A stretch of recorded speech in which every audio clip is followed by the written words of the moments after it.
Hoy tengo conmigo en Hablando de Negocios, de persona a persona, a mi muy buen amigo, socio y compañero de más de una experiencia, Pablo Piqueras. ¿Qué tal, Pablo? Buenos días. Buenos días, Lucía. Muy bien, la verdad que ilusionado y con expectativas por estar, tenía muchas ganas de estar aquí. Muy bienvenido. Pablo, como mucha gente conoce ya, porque Pablo es una persona nacional e internacionalmente conocida, tiene mucha experiencia profesional, aunque como se puede ver es una persona joven a nivel de años, pero con una larga y dilatada experiencia empresarial. Y su gran fortaleza está en ayudarnos a los empresarios a hacer más y mejores negocios en el mundo del networking. Pablo, desde tu punto de vista, cuando hablamos de networking y de comunicación, ¿de qué estamos hablando realmente?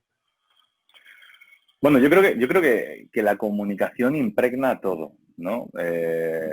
Y el networking se basa en, aquellos que no conozcan, no estén mucho en esta palabra del networking, este anglicismo, básicamente es conectar personas, ¿no? Desde una perspectiva profesional, ¿no? De trabajo, crear esa y construir esas relaciones.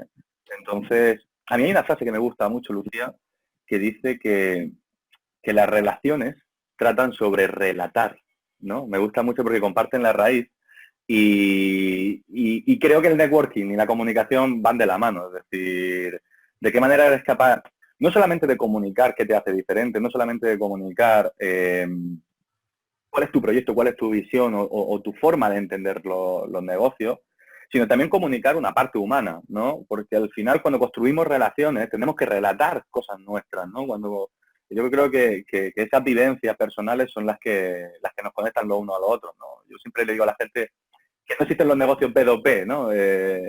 Yo entiendo que es una clasificación cuando, para los que nos están escuchando, B2B es business to business, ¿no? De negocio a negocio, pero al final en el fondo son siempre de persona a persona, ¿no? Y entonces la comunicación ahí juega un papel fundamental. Y ya no solo lo que tú eres capaz de comunicar, sino de qué manera eres capaz de potenciar a la otra parte, al otro interlocutor, para que comunique lo mejor de sí mismo, ¿de acuerdo? Porque tampoco trata del networking. El networking trata mucho más muchas veces de escucha que, que, que de conversación, que de decir algo, ¿no? Esa Entonces, es la parte más difícil de la comunicación, ¿no? El saber escuchar.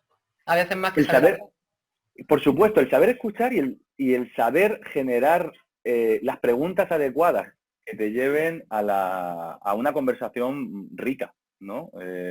Porque al final cuando tú estás escuchando a alguien, pues tú puedes estar escuchando a alguien fantásticamente, estás callado, estás mirándolo, pero lo que sucede muchas veces es que no estamos escuchando a esa persona, ¿no? Entonces estamos esperando que termine su speech para soltarle el nuestro, ¿no?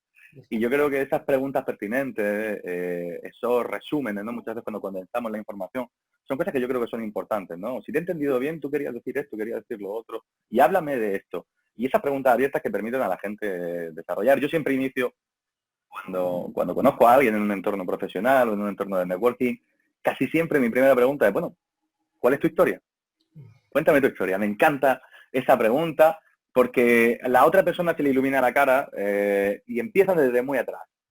Y yo creo que es ahí donde conoces a las personas de verdad. Y cuando dejas a la gente que empieza a narrar, no mi estado actual, la foto fija de ahora de mi empresa, lo que somos y lo que hacemos, sino cuál ha sido mi trayectoria, por dónde he pasado, qué aprendizaje he tenido, qué errores he tenido, eh, descubre una cantidad de oportunidades, ojo, una cantidad de puntos en común y de conexiones que son fascinantes, ¿no? Y Pablo, también mira, luego, dime. este proyecto de Hablando de Negocios de persona a persona, como tú bien sabes, comenzó justo en un momento difícil de las relaciones humanas y en las relaciones empresariales porque no podíamos tener ese contacto personal y decidimos tener este contacto virtual. Y yo sé que en este periodo de tiempo, tú que tienes una grandísima red de personas con las que trabajas diariamente, codo con codo, ¿hay alguna historia, sin decir nombres si no quieres, pero hay alguna historia de esta época que te parece interesante compartir y que tiene que ver con eso, con cómo en esa conexión de las personas con las personas, bueno, pues de alguna manera también el negocio se hace mejor y se hace más grande y se hace más poderoso? Hay muchas. Me vienen a la cabeza muchísimas, ¿no? Quizá a lo mejor no me vienen las mejores o no son, pero, pero, La que se pero te recuerdo ocurra. muchas con cariño, ¿no? Mira, se han dado muchas situaciones. Estos meses han sido realmente emocionantes, duros, muy duros del trabajo y también por comprender la situación de muchas personas, pero muy emocionantes porque son en estas situaciones cuando la gente hace piña, ¿no? Y cuando la gente se ayuda al uno al otro. Son muchos casos de miembros nuestros de nuestra región que literalmente habían cerrado el negocio. Yo te digo, Lucía, nosotros tenemos grupos empresariales y a lo mejor en un grupo empresarial hay 40 profesionales de diferentes especialidades y de repente te encuentras que de esos 40 profesionales hay 20 que directamente han cerrado el negocio y no tienen ningún tipo de perspectiva.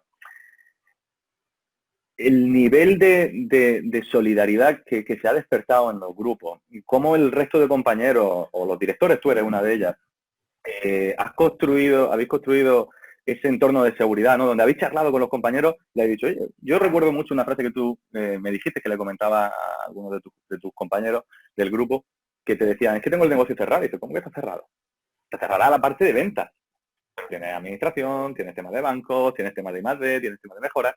Y eso les cambiaba la mentalidad, ¿no? Entonces, y eso es comunicación. Porque al final la comunicación lo que te hace es, bien usada, te puede hacer enfocar una situación dramática como una oportunidad o como, pues bueno, como otra forma de trabajar, ¿no? Muchos negocios se han adaptado. Tenía una chica que aprecio muchísimo y admiro muchísimo, ella es miembro en Granada, y ella tiene una escuela para altas capacidades y también tema musical, algo precioso, precioso, con cerca de 500 alumnos. Y para mí ha sido muy emocionante porque es que me llamó diciendo que lo había cerrado y que lo iba a cerrar. Y le digo, Sara, pero ¿cómo que vas a cerrar? Y estuvimos charlando y le expliqué la oportunidad porque ella no estaba habituada al mundo online, y le decía esta frase, ¿no? De que va a perder el time to market, no va a perder la oportunidad de mercado y tienes que estar ahora y no tiene nada que perder. Y es una persona con una energía brutal, y se puso en marcha y han sido varias las conversaciones que hemos tenido después y para mí es muy emocionante que me llamaban y me dice, Pablo, no te imaginas lo que significó para mí. Ha conseguido conservar cerca del 60% de sus alumnos, ha creado un modelo nuevo, está haciendo colaboraciones incluso internacionales y bueno, se le ha abierto un nuevo escenario que para mí es muy emocionante. Por tanto, al final, creo que la comunicación es todo, ¿no? Es lo que nos hace evolucionar. Yo creo que sí, que ha sido un momento donde hemos aprendido un montón, incluso de nosotros mismos, de cada uno, ¿no? La comunicación privada de cómo enfrentar esa realidad y cómo ponernos de cara al resto. Pues como pueden ver las personas que nos están escuchando y que nos están viendo ahora, con Pablo hay conversación para rato. Esta ha sido una de las muchas que tendremos, de las muchas ocasiones de conversar que tendremos. Tiene experiencia propia, tiene experiencia de otras personas que trabajan con él y tiene grandes historias que contarnos. Y que gracias, Pablo, por habernos compartido. Pero no te puedes ir todavía. Esto no ha terminado porque sabes que el broche de oro de cada una de estas conversaciones es un regalo que casualmente hacéis vosotros, que no os hago yo. Y el regalo que nos hacéis siempre es una palabra, algo que queráis transmitir y que queráis compartir para ese diccionario de negocios que va a salir al final de todo el programa. Ajá. Una palabra que yo crea Que que a ti puede te inspire aportar por alguna razón y que quieras compartir con nosotros. Bueno, hay una palabra que a mí me gusta mucho y es el concepto, además me lo intento aplicar mucho, de glocal. ¿Qué es esto de glocal? Es una construcción, ¿no? Entre dos palabras, de global y local. Y al final hace referencia a esa idea de trabajar en local y pensar en global. Yo creo que ahora más que nunca tenemos que tener esa capacidad de conectarnos con el tejido local, ¿de acuerdo? Pero siempre con una perspectiva global, de internacionalización, o incluso para muchas personas global significa su propio país o su propia provincia, ¿no? Pero cómo desarrollamos productos que podamos desarrollar a nivel internacional, valga la redundancia. Así que, Pues bueno, esa queda es mi palabra, glocal, local. glocal o glocal, queda incorporado a nuestro diccionario de negocios y tú, bueno, pues como un invitado más a nuestro gran programa de Hablando de negocios de persona a persona y bueno, espero que muy pronto, más pronto que tarde, volvamos a reencontrarnos físicamente porque virtualmente afortunadamente no hemos perdido el contacto en ningún momento.